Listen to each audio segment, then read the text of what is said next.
Hi, I'm Daniel Andrews, owner and creator of AndrewsFootball.com. Now, if you watched my last video and you followed my instructions, I helped you turn $1,000 into $1,825.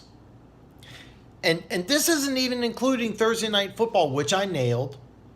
This isn't including where I would have went ahead and put action on Minnesota covering 3 instead of 3.5. So I would have more than doubled up my money last week. So that's a good reason to follow AndrewFootball.com. I double your money, but now keep in mind, I'm not going to go 4 out of 5 every week. And in one game I did lose. I said out of 1,000, only do 150. So, the one game I lost, I said take a small part of it, not the whole thing. So, I had a great week, obviously. But here's the thing: Andrew's football is not just about making money. Andrew's football is breaking down the NFL, and what I want to do this video is going to be a little different. There was 3 big trades that happened, and I'm going to break down all 3 of them. First and foremost, I'm going to break down the big trade that happened between the Dallas Cowboys and the Oakland Raiders. Amari Cooper to Dallas for a first-round pick. I want to be very clear that I'm not a Dallas Cowboys fan, but if I was a Dallas Cowboys fan, I would be very, very excited about this because, number one, the Cowboys admitted their mistake, and that's really kind of rare for management to say, hey, we messed up. And they're making up for it by giving up a first-round pick for a wide receiver, which they need. And it's been a history of Jerry Jones to trade for wide receivers, and it's something he'll probably do again. So I really like that. Plus, I love the timing because they're 3-4. They're going into a bye week, so Amari Cooper is going to have a chance to adjust to his new surroundings. The Cowboys are also undefeated at home, so after the bye, they're going to play Tennessee at home. That's a win. So they're going to be 4-4, and the defense is really good. I hate to say it, but this is a good defense. They've given up just slightly over 17.5 points a game. So now you add a number 1 wide receiver to a team that's got a good defense, arguably the best running back in football, and you're going to win that Tennessee game, meaning you're 4-0 at home, 4-4 overall. You're in really good shape to win that division, or if you don't win the division, you can still get a wild card. You're going to advance in the playoffs. Now, if I'm the Raiders, I like this trade because I know I have 0% chance of making the playoffs. I'm 1-5. I'm in the division with a 6-1 Kansas City Chiefs team and a 5-2 Los Angeles Chargers team. They got the 2 front runners for MVP in Patrick Mahomes and Phillip Rivers. That's a topic for later on. But so here's the thing. Gruden's not getting fired. He's made it very clear. It's my way or the highway. Everybody's available to be traded. He has three first-round picks available, and there's some really good players coming out in the draft. Now, here's the thing, though. I'm going to break down the trade. I think the Raiders kind of won this trade. And here's the thing. I hate saying somebody won, didn't win, but in the 3 trades I'm going to talk about, I'm going to pick a winner and a loser, who I think it is. Because if the Raiders whiff on this pick, then, of course. And here's another thing. Now, like I said, I'm not a Cowboys fan, but Jerry Jones is a smart businessman. I'm under the assumption that he's got something worked out with Amari Cooper long term. But if he doesn't, and Amari Cooper's only there for 1 or 2 seasons, that's a bad trade. That's a very bad trade. But I'm under the assumption that he has something lined up long term. Jerry Jones is a smart businessman. Let's be very clear. So I'm under that impression. But even so, I think the Raiders win this. And the reason why I say that is because, as you know, I'm here in Kansas City. I've been Chiefs season ticket holder since '89. Marcus Peters was traded to the Rams. Marcus Peters plus a 6th-round draft pick was traded to the Rams for a second in 2019 and a 4th this year. And as you know, next year's draft capital is not worth as much as this year's draft capital. That's just the way it works, and hopefully that makes sense to you. But if it doesn't, I'll have to break that down later on. We're going to do a draft show later on. I've already been following mock drafts, so but let me ask you something. Even if you're an Alabama fan or a family or friend member of Amari Cooper's, is he really a better player than Marcus Peters? Is his draft capital worth more than Marcus Peters? The answer is no. So I really think that you really could have got Amari Cooper for a second, maybe even a third, and throw in a seventh or something like that. Giving up a one for a player that really wasn't going to factor into Gruden's future. It's a smart move for the Raiders because the Raiders are in complete rebuilding mode. They're not interested in winning, and they got a lot more than they probably should have. So if I had to choose, even though you have no idea what the Raiders are going to get, the Raiders, you have no idea what they're going to get with that pick. I would have to say the Raiders won this because I really think the Cowboys could have got them cheaper. But keep in mind, the Raiders now, they were going to use that first-round pick probably on a receiver anyway. So they got one who's already established and can help them out immediately. So good trade on both ends. Overall, I think the Raiders kind of made out a little better on the deal, but, as time will tell. The second trade I'm going to talk about is Eli Apple going to the Saints. And this is a really interesting trade because he played on Monday Night Football, and then the next day he's going to be a Saint. And it's interesting because there was an issue with him and Landon Collins. Apparently, there was some sort of incident where Landon Collins called him a cancer. It's really a shame, though, because the Giants are getting rid of a talented player, but a player that hasn't been playing up to his status. This is a guy who was a 10th overall pick just a couple years ago, never lived up to it. Just really has been an average corner. Janoris Jenkins obviously is their one. Eli Apple not playing near up to the status. So you get rid of a player. The Giants are in complete rebuilding mode. Now, unlike almost everybody else in the world, especially Giants fans out there, you're thinking, oh, well, extra draft capital. Eli Manning's not your problem. That offensive line is garbage. You could have Aaron Rodgers, Tom Brady, Patrick Mahomes, Jared Goff, Drew Brees, anybody behind that offensive line, they're going to be a bad quarterback. Now, am I telling you Eli Manning's elite? Is he a great quarterback? No, I'm not saying that, but you can't throw a rookie quarterback behind that offensive line and expect him to succeed. So getting some additional draft capital, that's great because you need to do the same thing that the Chargers did, and that draft multiple offensive linemen, pick up multiple linemen in free agency. And next thing you know, Philip Rivers is playing like an MVP candidate. Now, Philip Rivers is a better quarterback than Eli Manning, but follow that blueprint because the Chargers were on some bad times, and then they said, listen, we need to protect our franchise.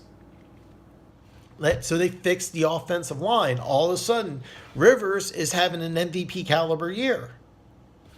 They're 5-2, and what's really a shame is that when I watch the Giants, I'm not a fan of Odell Beckham, but I love the way he plays. I mean, the guy always plays like his hair's on fire. He plays every snap 100%. So like his antics, don't like his antics.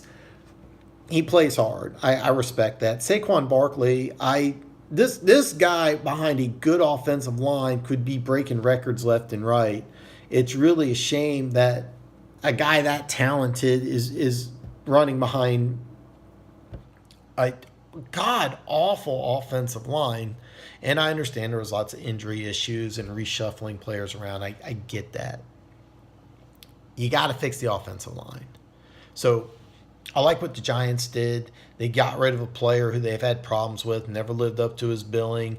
You get some draft capital in return. Now, the Saints, I really like what the Saints did. I like to think that Marshawn Lattimore had some input in this. I don't know if that's realistic or not because Eli Apple and Marshawn Lattimore, they played together at Ohio State. Ohio State's bringing out a ton of defensive talent to the NFL, and including a guy, Nick Bosa, who's no longer playing for the school, Joey Bosa's younger brother, who could go number one overall. That's a different subject for a different day, but I really, really like what the Saints did because they're kind of going all in this year. They're saying, hey, look, we got a first ballot Hall of Fame quarterback in Drew Brees. Let's see what we can do. So they traded up for Marcus Davenport, probably overtraded, but that's okay. Then they give up a fourth this year, and it was a seventh in 2020 for a guy who was chosen in the top 10. And change of scenery could really help this guy out. And even if it doesn't matter. So obviously the Saints win this trade simply because you get a guy who was a top 10 pick for almost nothing. And even if he doesn't pan out, you're still in a good situation to play for a bye or possibly the number one overall seed. You're only one game away from the Rams. So good move for the Saints. The Giants fix that offensive line. Okay, look what the Chargers did. Do that.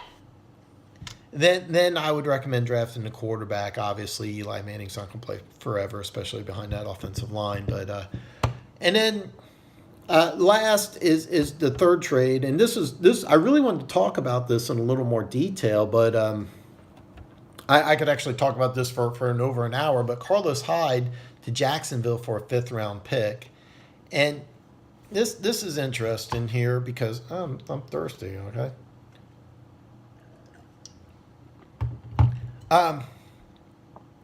This to me is very interesting because Jacksonville needs some help at the running back position. They're kind of falling apart.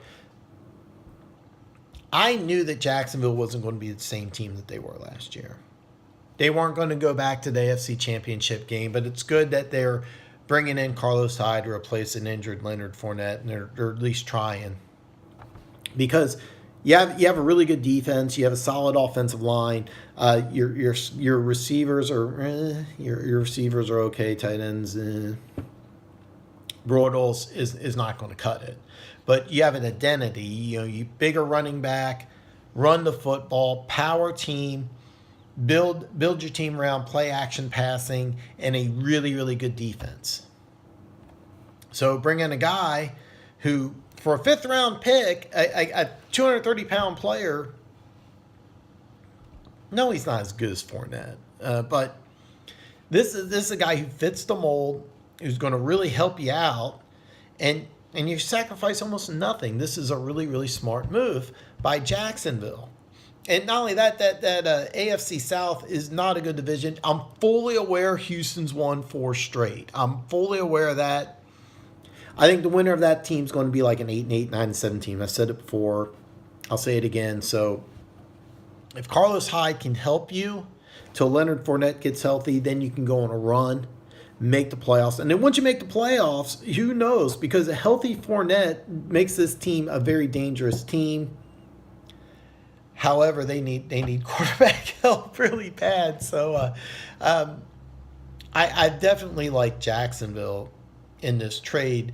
Now, on the flip side, this is the thing that really I wanted to talk about. This is, I think, the Cleveland Browns just waving a white flag. I think that now when they drafted Nick Chubb, I knew that he was the most talented running back on the roster, and I knew that he would eventually be the starter, but you're almost halfway through the season and you're saying, hey, let's get rid of a good player who can help us win now. Okay? Is Nick Chubb the better running back? Of course he's the better running back, but as he even, up until last week, he hasn't had, anything but a handful of carries. So now all of a sudden he's going to have to handle 250, 300 touches in a year, and can he handle that? Maybe, but he hasn't. So you're putting Nick Chubb in a situation where he's the bell cow running back and he's a rookie. Oh, yeah, your quarterback's a rookie. This to me is them saying, hey, you know what? We're not going to win this year. Let's get some extra picks. Let's focus on next year. And I don't like that, but it was really funny. When I watched Hard Knocks, I really got the impression that John Dorsey just didn't want Hugh Jackson to be his coach. And that's a different topic. I can go off the rails on that. So, bottom line, I really feel like the Browns, by doing this, really waved the white flag. And I think Jacksonville's trying to save their season. But long and short of it is, I don't think Jacksonville's, even if they do make the playoffs, kudos to them, they're not going to do anything. And the Browns, maybe it's smart that they're looking towards rebuilding, but you got a rookie quarterback and a rookie running back. It would bother me. Yeah, I know they've won 2 games, which is 2 more than they won the year before, but it would be nice if they were to say, you know what, let's see what we can do. Because realistically, they could have gotten a 5th or a 6th at the end of the year. So I thought it was a bad move, but John Dorsey's picked up some really good players in later rounds, including Tyreek Hill in the 5th round. So, if they turn that 5th round pick into an all-pro type of player, then, wow, Dorsey's a smart guy. So if you haven't already, there's a little button off to the side, so subscribe button. Bam! Hit that button. Become one of the greatest people on planet Earth. But wait, there's more. So if you stayed this long here, I'm going to give you some good tips. I'm going to break this down later on into my next video. Minnesota currently is a pick 'em. The Saints are coming to town. Pick the Saints. And the over-under on New England Buffalo on Monday night. So I got the Sunday night game. Take the Saints. Right now it's a pick 'em. I'm going to break that game down a little more later on. And New England at Buffalo, I like the over. It's 44.5. I think New England could score 45 on its own. But I'm going to break those games down later on. But I wanted to give you some extra action, something to think about. So anyway, like I said, if you're a subscriber to Andrew's Football, you're already one of the greatest people on planet Earth. And if you haven't already, bam! Hit that button. Be one of the greatest people on planet Earth. And until next time.